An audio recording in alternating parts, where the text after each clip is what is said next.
दोस्तों, भारत सरकार ने एक बड़ा डिजिटल कदम उठाया है। करीब 12 लाख सेंट्रल गवर्नमेंट एम्प्लॉइज अब अपने ऑफिशियल ईमेल के लिए जोहो प्लेटफॉर्म पर शिफ्ट हो रहे हैं। एनआईसी के डिकेड पुरानी ईमेल सिस्टम को रिप्लेस करके अब देश की अपनी home grow tech company Zoho को यह जिम्मेदारी दी गई है।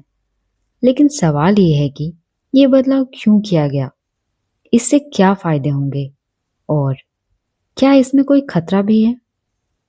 आइए पूरी कहानी जानते हैं।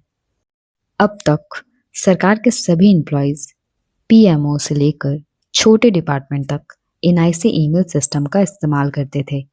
लेकिन समय के साथ साथ ये सिस्टम पुराना और स्लो होता जा रहा था। साइबर अटैक्स भी बढ़ रहे थे और सिक्योर क्लाउड बेस्ड सॉल्यूशन की ज़रूरत महसूस हो रही थी। तभी सरकार ने तय किया कि अब टाइम आ गया है एक modern secure India email platform अपनाने का। ओहो एक चेन्नई बेस्ड टेक कंपनी है जो 1996 में शुरू हुई थी।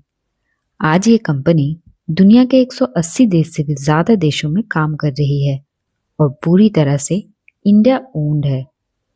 जोहो के पास already secure email solution, cloud service और बिजनेस ऐप है जिन्हें लाखों लोग इस्तेमाल करते हैं। सरकार ने 2023 में एक टेंडर निकाला था और इवोल्यूशन के बाद जोहो को चुना गया क्योंकि इसके सर्वर भारत में हैं, डाटा इंक्रिप्शन स्ट्रॉन्ग है और फॉरेन डिपेंडेंसी नहीं है, यानी डाटा पूरी तरह से इंडिया के अंदर रहेगा। डिजिटल सोवरेनिटी को ध्यान में रखते हुए साइबर सिक्योरिटी आज किसी भी देश के लिए सबसे बड़ा मुद्दा है। सरकार के ईमेल में सेंसिटिव जानकारी होती है, डिफेंस, फिनांस, फॉरेन पॉलिसी तक। इसीलिए अब जोहो प्लेटफॉर्म पर शिफ्ट के बाद सारे email end to end encrypted होंगे, सर्वर भारत में रहेंगे और एनआईसी, सीईआरटी इन और अन्य एजेंसियां लगातार मॉनिटरिंग करेंगी। इसका मतलब डाटा ना तो बाहर जाएगा ना फॉरेन कंपनी के कंट्रोल में रहेगा। आप सोचिए 12 लाख एम्प्लॉयज के ईमेल माइग्रेशन करना कितना बड़ा काम है। इतनी बड़ी माइग्रेशन भारत के लिए पहली बार हो रही है। इसके लिए गवर्नमेंट और जोहो दोनों ने मिलकर 7 साल का कॉन्ट्रैक्ट साइन किया है। माइग्रेशन धीरे धीरे फेज पर चल रहा है। पहले स्मॉलर डिपार्टमेंट्स, फिर बड़े मिनिस्ट्रीज। यूजर के लिए लॉगिन, डोमेन सब वही रहेगा, बस बैकएंड सिस्टम बदला है। तो आखिर इस बदलाव से फायदा क्या होगा? स्पीड और परफॉर्मेंस बेहतर होगी, सिक्योरिटी बढ़ेगी, कॉस्ट इफेक्टिव सॉल्यूशन मिलेगा और सबसे बड़ी बात, आत्मनिर्भर भारत की दिशा में एक कदम होगा।